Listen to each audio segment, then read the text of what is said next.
Voy, skursga tushishi og'ir bo'lib qoldi bor. Sizlarda ham mana shunaqa muammolar bo'lyaptimi? Unda tavsiya beramiz. Mexanika korobka bo'lsa, skursga tushishi og'irlashgan bo'lsa, korobkadan ovozlari chiqayotgan bo'lsa, kazin displeyasida muammo bo'lmasa, korobka moyini almashtirib olaylik.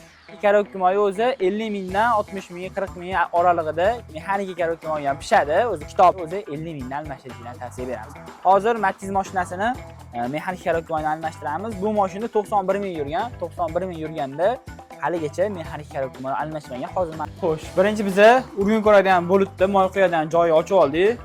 Urg'uni kam bo'lganligi uchun moyini bir to'la almashtirib oladigan bo'ldik. Tegidagi bo'litdan to'kiladi. Mana o'zi ko'rinayotgan bo'lsa olib kelgan. Mana o'zi bo'litiga kraska surib qotiradi zavodda.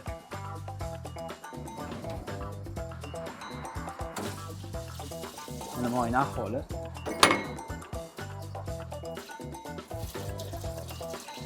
Yomon bo'lib ketgan. So'ng ko'raydi. Mana bu strushkasi bor.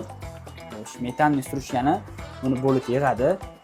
Strushkani ko'rasizlarmi o'keli? Shunday yomon bo'lib ketgan.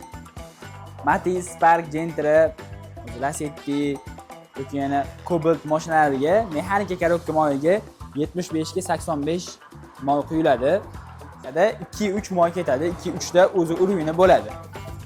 Hozir endi moylarni mana germanskiy moyi ko'ramiz. Bo'ldi, yopib yangisini qo'yamiz.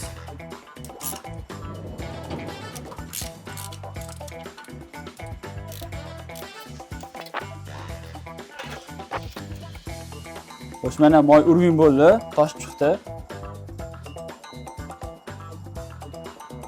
Sekin.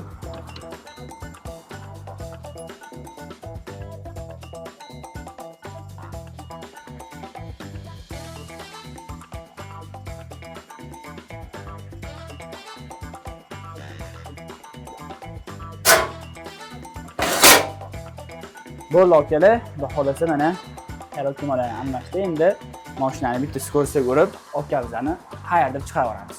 Xizmatli kerak bo'lsa, Oil House'ga murojaat qilasizlar. Videomiz yoqqan bo'lsa, like, comment, repost, polni cho'tka qilisizlar. Hammaga rahmat.